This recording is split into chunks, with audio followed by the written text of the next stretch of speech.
Hi friends, welcome to my channel Jennifer central's realm. இன்றைக்கி என்னுடைய happy birthday. இப்படி தானே சின்ன பிள்ளையில நம்ம ஃப்ரெண்ட்ஸ் கிட்ட சொல்லுவோம். அது கூடவே இன்னொரு வார்த்தையும் கேட்டு தான் வளர்ந்துருப்போம். இன்றைக்காவது சீக்கிரமாக எந்திரிச்சு குளிடின்னு நம்ம அம்மா சொல்கிற வார்த்தை. ஸோ தாய் சொல்லை தட்டாமல் சீக்கிரமாக எந்திரிச்சு குளிச்சுட்டு தோட்டத்தில் போய் என்ன மாதிரி அழகாக இருக்கிற ஒரு ஃப்ளாரை பறிச்சிட்டேன்.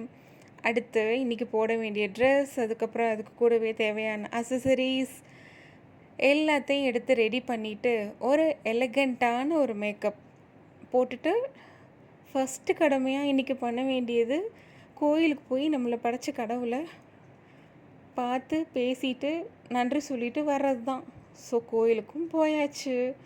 கோயிலுக்கு போயிட்டு இத்தனை நாள் என்னைய நல்லா வச்சுருந்தது பத்தாதுப்பா, இனிமேலும் என்னைய அதாவது உன் பிள்ளைய பத்திரமா பார்த்துக்கோப்பா அப்படின்ட்டு கடவுள்கிட்ட ஒரு வேண்டுதலை போட்டுட்டு வீட்டுக்கு வந்து பார்த்தா சர்ப்ரைஸ்!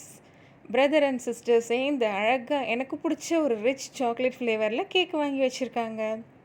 சரி வாங்க காலையிலேயே கேக் கட்டிங்க போடலாம். இதுதான் எனக்கு ரொம்ப ரொம்ப பிடிச்ச ஃப்ளேவர். அது அவங்க 2 பேருக்கும் பிடிக்கலனாலும் அக்காவுக்கு பிடிக்குமேன்றதுக்காகவாது பரவாயில்லன்னு வாங்கி வச்சுருக்காங்க.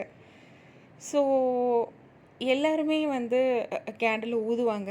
சரி நான் வந்து ஊதாமல் எங்கள் அம்மாட்ட கொடுத்துட்டேன். சின்ன பிள்ளையில நமக்கு முதல்ல வந்து யார் கையை பிடிச்சி கேக் கட் பண்ணாங்களோ அவங்களோடவே இப்போயும் கையை பிடிச்சி கேக் கட் பண்ணுறதுல இருக்கிற ஒரு சந்தோஷம், அது எப்போயுமே அப்படி கட் பண்ணி பார்த்தா தான் தெரியும். ஸோ கட் பண்ணி கேக்கை அதே மாதிரியே எடுத்து முதல்ல யாருக்கு கொடுக்கணுமோ கொடுத்துட்டு உங்களுக்கும் வந்து கொடுக்குறேன். இன்றைக்கி என் கூட சேர்ந்து யார் யாரெல்லாம் பர்த்டே கொண்டாடுறீங்களோ எல்லாத்துக்குமே ஹாப்பி பர்த்டே. தேங்க்ஸ் ஃபார் வாட்சிங்.